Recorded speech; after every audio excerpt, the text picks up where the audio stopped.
안녕하세요. 한국 나넷시 자세히 보기 17번째 시간입니다.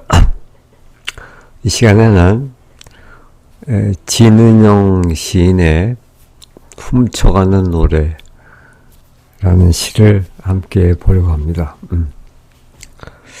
제목부터가 상당히 껄끄럽죠. 훔쳐가는 노래다. 얼핏 무슨 얘기인지 이해하기가 쉽지 않은데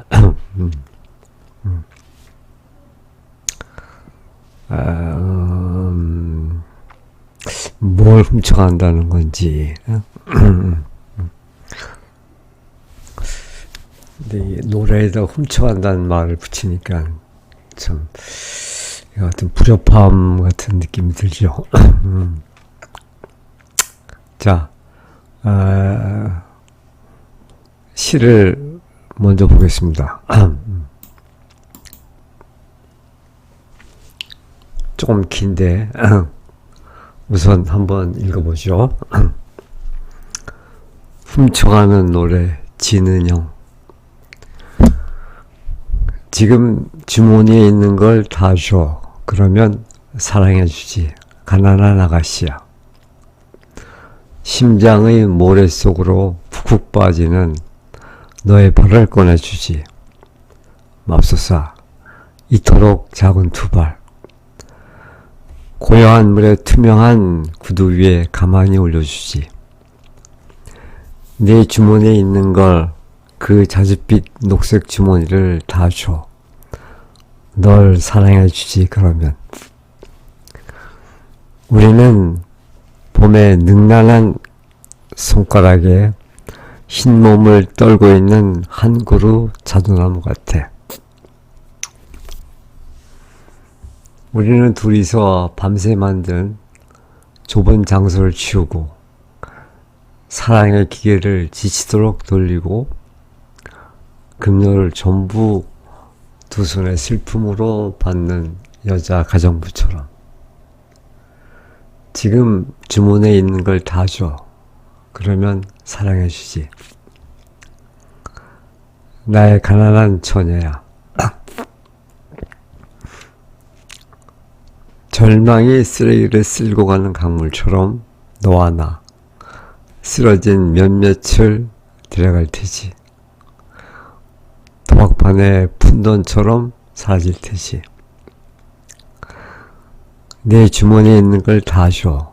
그러면 고개 숙이고 새해 첫 장례 행렬을 따라가는 여인들의 경건하게 긴 목덜미에 내리는 눈의 흰 입술들처럼 그때 우리는 살아있었다. 어렵죠. 무슨 얘기를 하는지 얼핏 보면은 전혀 종잡을 수가 없는데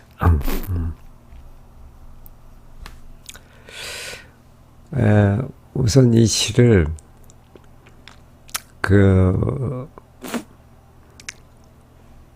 지금 주문에 있는 걸 다 줘. 이런 표현이 어떤 그 착취의 개념이 깔려 있는 것 같죠. 사랑을 착취한다든지 어쨌든 뭔가 상대방의 또 가난한 아가씨에게서 무언가를 착취하는 그런 뉘앙스를 풍깁니다. 가난한 아가씨. 그러니까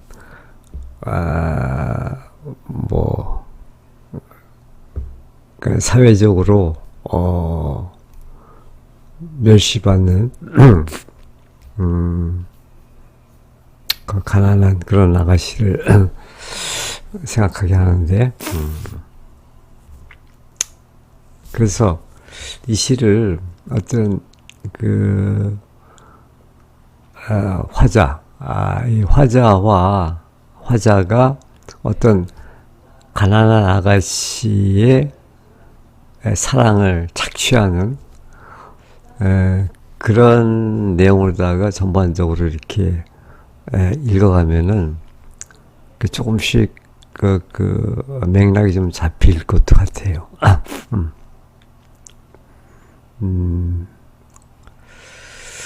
이제 그런 식으로다가 한번 읽어봅시다. 그러면 지금 주머니에 있는 걸 다 줘. 그러면 사랑해주지. 가난한 아가씨야. 심장의 모래 속으로 푹푹 빠지는 너의 발을 꺼내주지. 심장의 모래 속. 그러니까 심장이 마치 모래처럼 돼 있어가지고,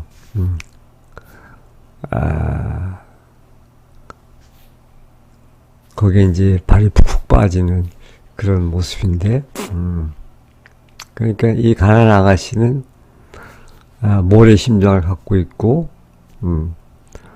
또 그러한 심장 속으로다가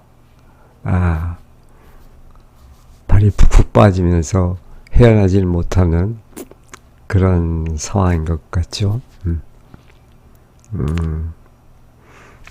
그런 어려운 상황에 있는 너 가난한 아가씨를 내가 꺼내줄 테니까 네가 있는 걸 다 달라.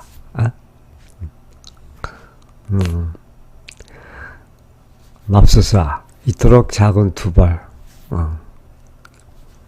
그러니까 이 가난한 아가씨의 모습을 좀 구체적으로 형상화한 그런 거죠. 고요한 물에 투명한 구두 위에 가만히 올려주시. 고요한 물에 투명한 구두. 고요한 물이 있는데 거기 구두가 한 켤레 있는데 그 구두는 투명해요.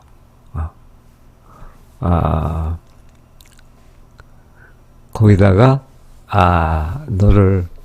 너의 두 발을 가만히 올려주겠다.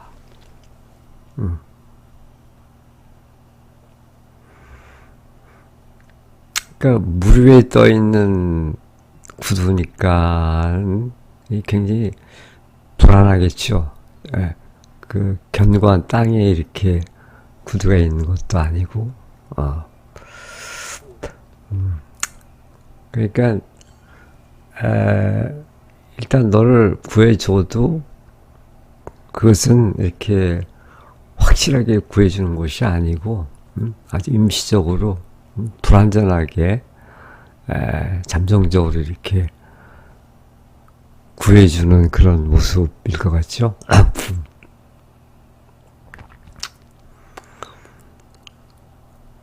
우선 그냥 쭉 읽어가 봅시다. 내 주머니에 있는 것, 그 자줏빛 녹색 주머니를 다 줘. 널 사랑해주지. 그러면 여기 1년에서는 그러면 사랑해주지 이렇게 했는데 여기서는 그러면을 뒤로 뺐네요. 약간 변화를 줬네요. 뭐 특별한 의미가 있을 것 같지는 않은데 자줏빛 녹색 주머니가 뭘까요? 이게 참 난제인데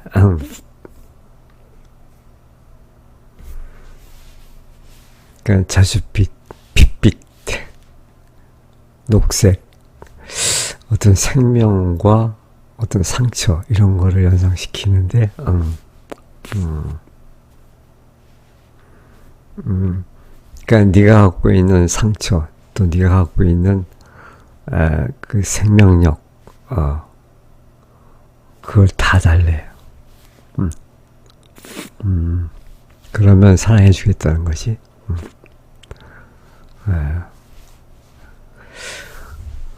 너의 모든 것을 착취하려고 하는 거죠. 그 다음에 약간 좀 이제 변화가 오는데 우리는 봄의 능란한 손가락에 흰몸을 떨고 있는 한 그루 자두나무 같네.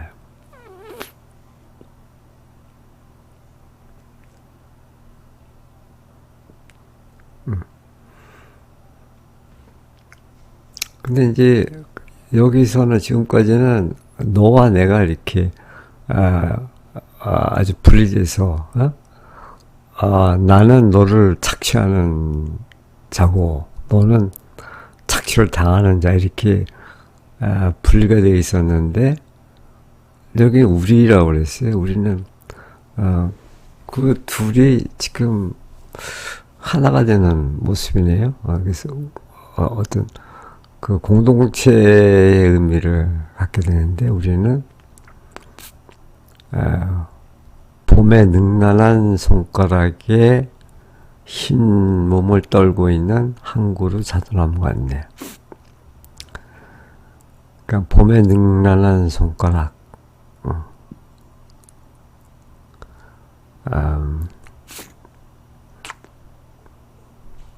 자, 지금 한 그루 자두나무가 있는데, 근데 그 자두나무에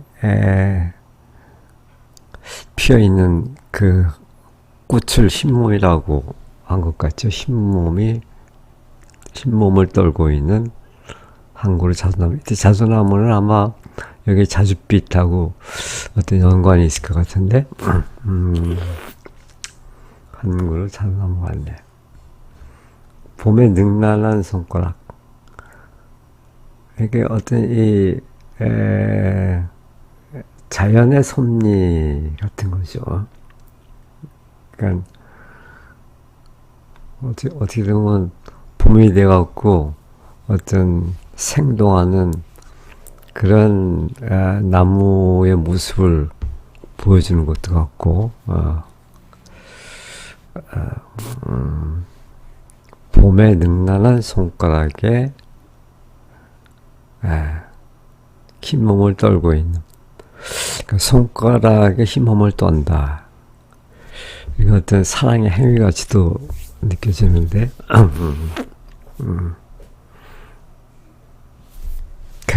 마치 봄은 어떤 사랑의 착취자 같고, 한 그루 자두나무는 그 착취를 당하는 가난한 아가씨의 변주가 아닌가 이런 생각도 드네요. 그런데 우리라고 그랬어. 우리. 그러니까 너와 내가 이제 우리가 된 거죠. 그러니까 공동명체가 되는 거죠. 그게 이제 계속 우리로 이어지는데, 우리는 둘이서 밤새 만든 좁은 장소를 치우고, 사랑의 기계를 지치도록 돌리고, 급료를 전부 두 손의 슬픔으로 받은 여자 가장부처럼. 둘이서 밤새 만든 좁은 장소를 치우고, 둘이서 밤새 뭘 만든다 그러니까 어떤 사랑의 행위를 지금 나타내는 것 같죠.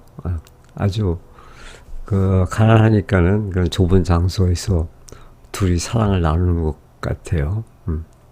그런데 사랑의 기계를 지치도록 돌린다. 근데 그 사랑을 나누는 행위는 마치 기계를 돌리는 것처럼 어떤 그 감정이나 영혼의 교감이 있는 것이 아니고 기계적으로다가 기계를 돌리듯이 그렇게 반복되는 그런 행위로 다 지금 묘사를 하고 있는데, 뭐 여기서는 어떤 모든 것이 기계화되는 그 자본주의의 그런 부정적인 모습을 지금 보는 것도 같네요.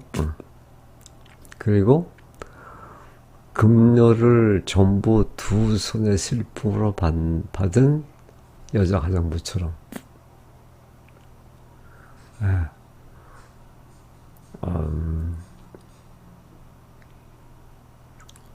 근데 그 사랑의 기계를 지치도록 돌렸는데 거기에 에, 돌아오는 그 보답이 에? 에, 두 손의 슬픔. 그러니까 슬픔이라는 거죠. 음, 음, 음.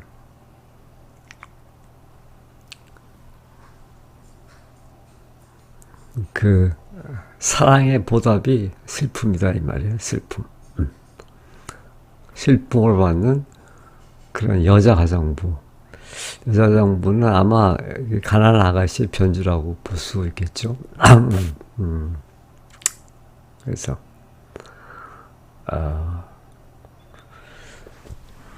어떤 그 자본주의의 그런 모습을 보는 것 같아요. 그 다음에 지금 주머니에 있는 걸 다 줘. 그러면 사랑해 주지. 나의 가난한 처녀야. 계속 다 달라고 그래요. 주머니에 있는 걸 다 줘. 또 내 주머니에 있는 걸 다 줘. 또 반복해서 지금 주머니에 있는 걸 다 줘. 그러면 사랑해 주지. 나의 가난한 처녀야. 그리고 그 다음에는 절망의 쓰레기를 쓸고 가는 강물처럼.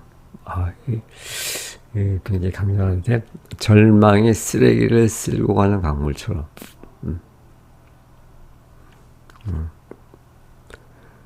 그 절망이 흐르는 모습을 강물에 이렇게 비유를 하네요. 근데 그 절망은 쓰레기를 쓸고 가는 절망, 쓰레기를 쓸고 가는 강물이에요.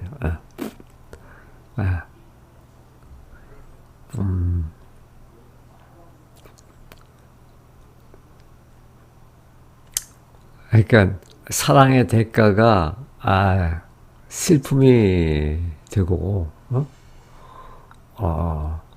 그 모든 것이 그 기계처럼 다만 그 지치도록 피곤할 뿐인 그런 사랑의 행위의 그 모습을 지금 이렇게 표현한 것 같아요.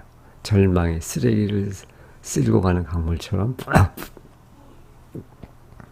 너와 나, 우리죠. 너와 나 쓰러진 몇몇을 데려갈 테지. 그런 절망 속에 쓰러진 몇몇, 이 몇몇인지 뭔지 확실치가 않은데,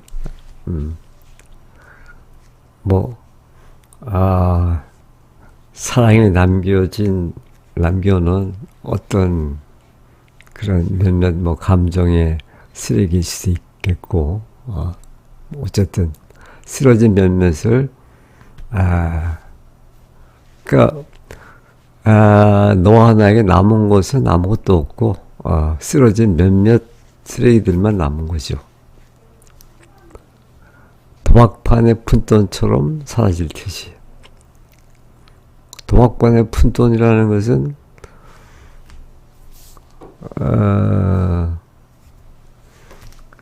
이건 참 별로 쓸모없는 돈이죠. 도박판의 푼돈. 그러니까 너와 나 자신들을 우리를 도박반의 푼돈에 이렇게 비유를 한 거네요. 그렇게 절망의 쓰레기를 쓸고 가는 강물이 휩쓸려서 다 사라질 거다. 그 다음에 또 달라고 그래요. 내 주머니에 있는 걸 다 줘. 그러면 고개 숙이고 새 첫 장례 행렬을 따라가는 여인들의 경건하게 긴 목덜미에 내리는 눈의 흰 입술들처럼 눈의 흰 입술 아주 굉장히 인상적인 비유인데 눈의 흰 입술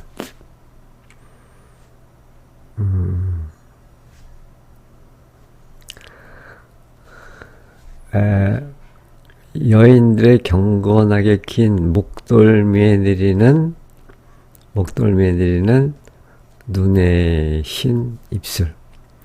그러니까 그 여인들의 목덜미에 이제 흰 눈이 떨어지는데 그 흰 눈을 흰 입술이라고 했어요. 입술.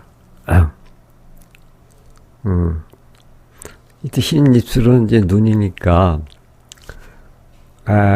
금방 소멸되겠죠. 금방 사라지겠죠. 그리고 흰 눈, 흰 입술. 이것은 어떤 그 순수, 순결, 그런 느낌을 주는데, 또 입술은 아마도 그런 입맞춤, 사랑, 관능, 이런 것들을 떠올리게 하죠. 입술. 그러니까 눈의 흰 입술. 그러니까 그 여인들의 목돌매에 내리는 흰 눈에 그 눈의 입술이 그 목돌매 입맞춤하는 이제 그런 모습을 상상하게 되죠.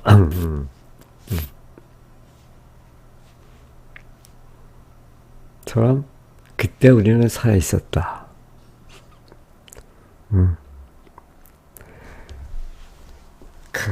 마지막에 이렇게 결론처럼 그때 우리는 살아 있었다. 이렇게 얘기를 하는데 도대체 이게 무슨 말인가? 뭐가 살아 있었다는 건가? 어떻게 해서 우리는 살아 있었다고 이렇게 얘기할 수 있는가?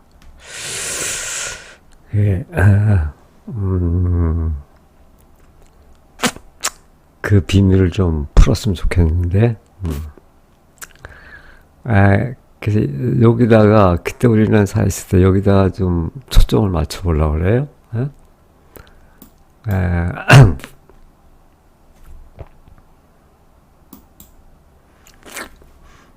자, 이게, 그때 우리는 살아있었다. 이게 무슨 말인가? 자, 화자와 아가씨는 분명 착취하는 자와 당하는 자의 불평등한 관계를 보여주고 있지만 시의 마지막에서 우리라는 공동의 주어로 묶여 하나가 되는 듯한 역설적인 경마를 맞이한다. 어떻게 이런 통합이 화해 또는 통합이 가능한가 하는 건데 그 세 가지를 생각해 볼 수 있을 것 같아요. 하나는 절망이라는 공동 운명체의 인식, 공동 운명체. 착취를 당하는 자는 뭐 말할 것도 없고 착취하는 자도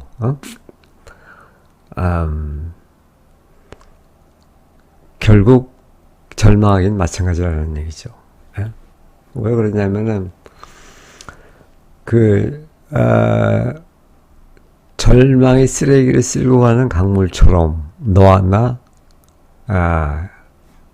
그래서 너나 나 할 거 없이 다 절망의 쓰레기처럼 이렇게 강물처럼 쓸려 나가는 그런 운명이니까 이런 얘기가 가능할 것 같아요. 공동에서 결국 화자도 아가씨도 절망이라는 거대한 시스템 앞에서 쓰레기나 도박판의 푼돈처럼 무력하게 소멸할 운명임을 깨닫게 되는 것이죠.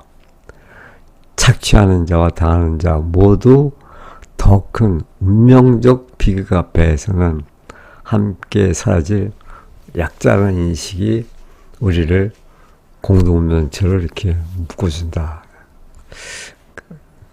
그렇게 좀 이해를 해볼 수가 있겠고, 또 극한의 경험을 서로 공유했다는 이제 그런 의미에서 같은 경험의 통과, 그들은 밤새 좁은 장소를 만들고 사랑의 기계를 지치도록 돌리는 고통스러운 경험을 함께 했죠. 착취의 과정이었을지라도 그 행위의 고통의 극한은 둘이 공유한 유일한 진실이다. 증언의 주체. 그 마지막 구절에 그때 우리는 살아있었다는 이 비극적인 경험을 함께 견뎌낸 공동의 증언자가 되었다는 의미다. 우리는 이 잔인하고 소모적인 관계 속에서 살아남아 그 사실을 기록하는 최소한의 주체성을 획득한 것이다.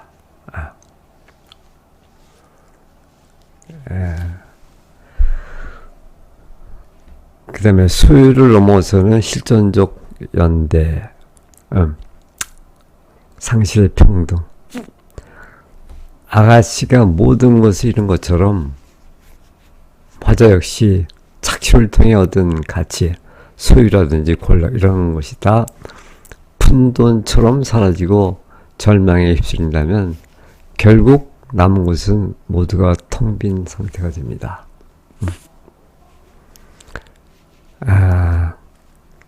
텅 빈 상태가 돼서 오히려 아주 순수해지는 거죠. 순수한 실존. 모든 허위와 소유가 사라진 소멸 직전의 순간에 그들은 가진 것 없는 순수한 존재로서의 진실한 실존만을 공유하게 된다.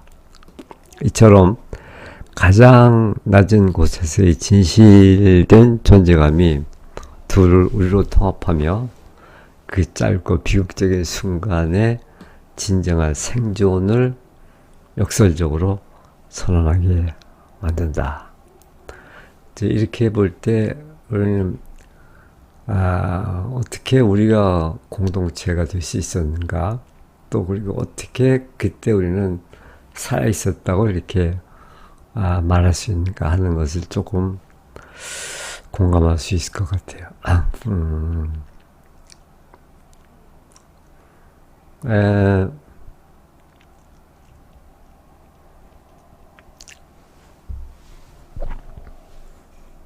이 시 제목이 이제 훔쳐가는 노래 이렇게 되어 있는데, 이것도 참, 굉장히 껄끄러운 제목인데, 사랑이라는 이름으로 모든 것을 착취하지만 그 소멸 속에서 역설적으로 진정한 삶의 의미를 엿보게 하는 비극적인 노래, 기록이다. 이제 이런 의미에서 이제 훔쳐가는 노래라는 제목이 조금 공감이 될 것도 같아요.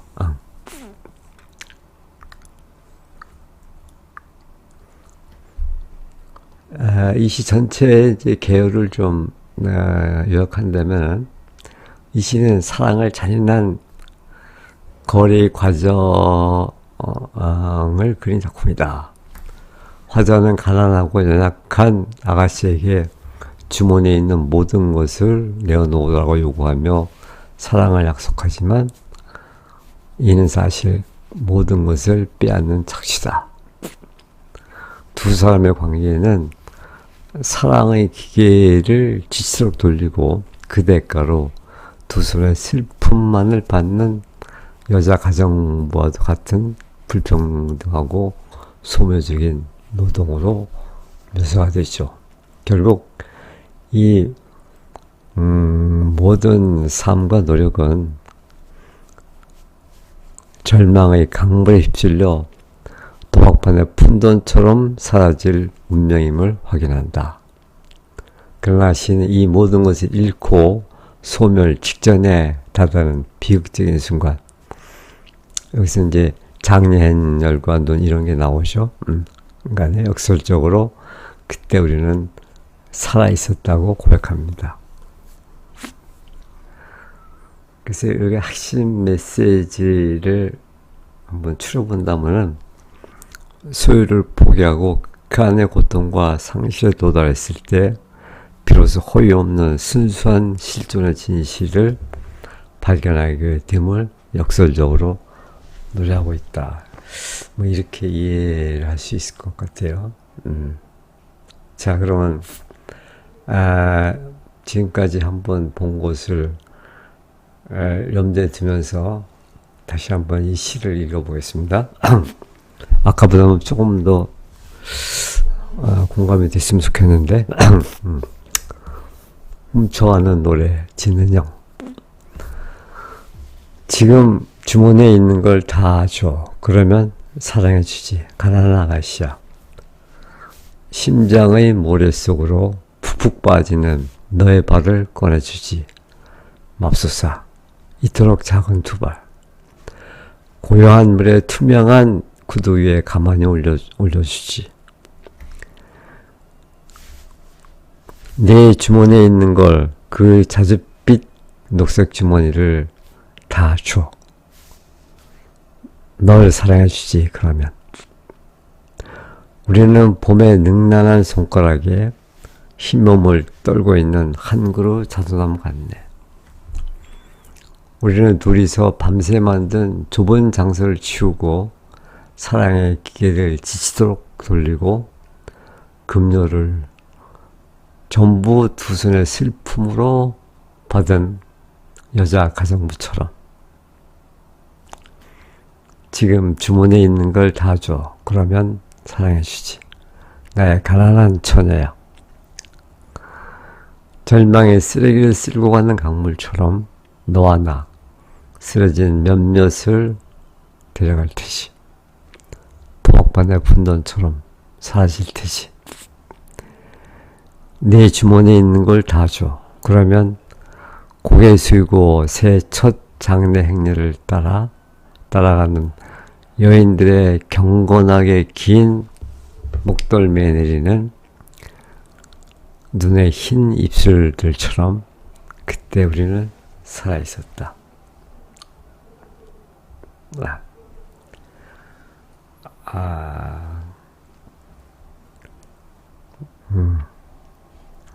현대시에서 어떤 분명한 의미를 찾는다는 건 거의 불가능합니다.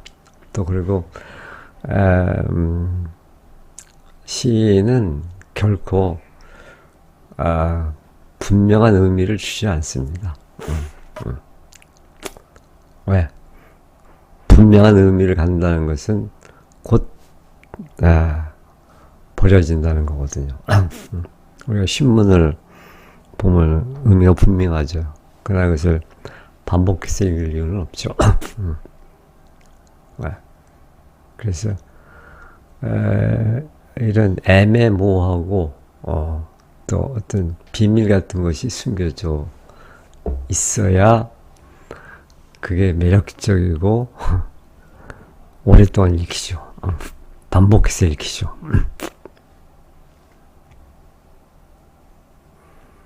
그러니까 음악은 아무 말도 하지 않죠. 아무 말도 하지 않는데 의미가 전혀 없다고 해도 과언이 아니죠. 그렇기 때문에 오히려 더 음악은 반복해서 들을 수가 있는 것 같아요. 물론 가사 있고 그런 게 아니라 어떤 그 순수 음악들, 뭐 심포니나 뭐 실내악곡이나 이런 것들. 그래서 그 모든 예술은 끊임없이 그런 그 음악의 상태를 동경한다고 이렇게 얘기하죠.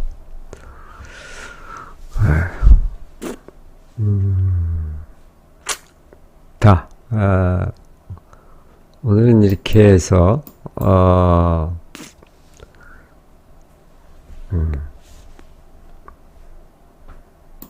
그 진은영 시인의